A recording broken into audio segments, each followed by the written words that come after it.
প্রতিদিনই আমাকে সালাম করতে হবে তোর? শুনেছি মায়ের পায়ের নিচে বেহেশত, তাই প্রতিদিন বেহেশত খুঁজি।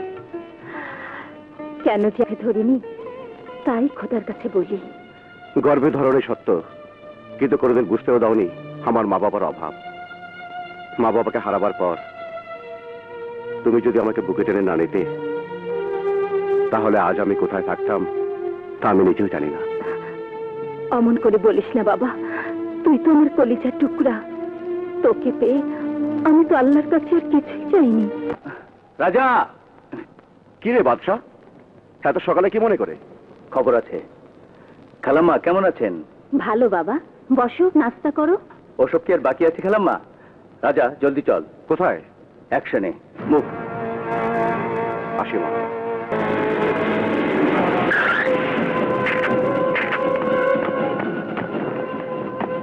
চল।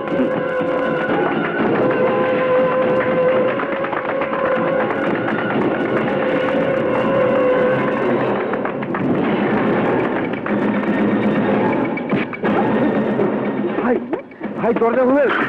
হ্যাঁ, কি হয়েছে? ভাই, পুলিশ হোটেল ঘিরে ফেলেছে।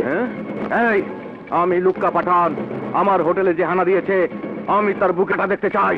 আয় চল।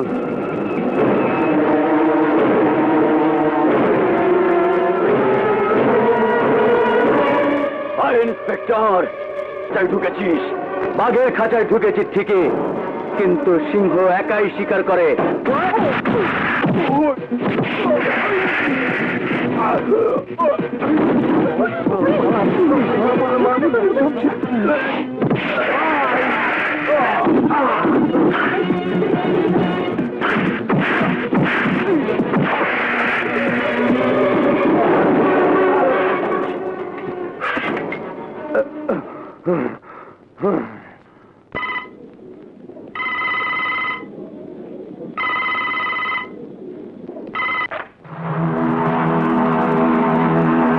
হ্যালো,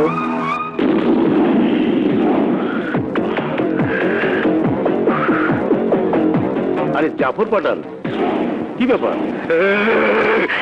এই নেতা শামসের মোল্লা, তোর ফোনের শব্দ শুনে আমি বুঝতে পারি তুই কি বলতে চাস, কিন্তু জাফর পাঠানের শব্দ বুঝতে তোর এত দেরি হয় কেন? বোঝই তো, নেতা মানুষ, নানান ঝামেলায় থাকি। বলো বলো, কি খেদমত করবো? পুলিশ আমার আদরের ছোট ভাই লুক্কাকে ধরে নিয়ে গেছে। ও হাজতে মশার কামড় খেলে তুই খাবি বন্দুকের গুলি। শুনে রাখ, জাফর পাঠান যা বলে তা করে দেখায়।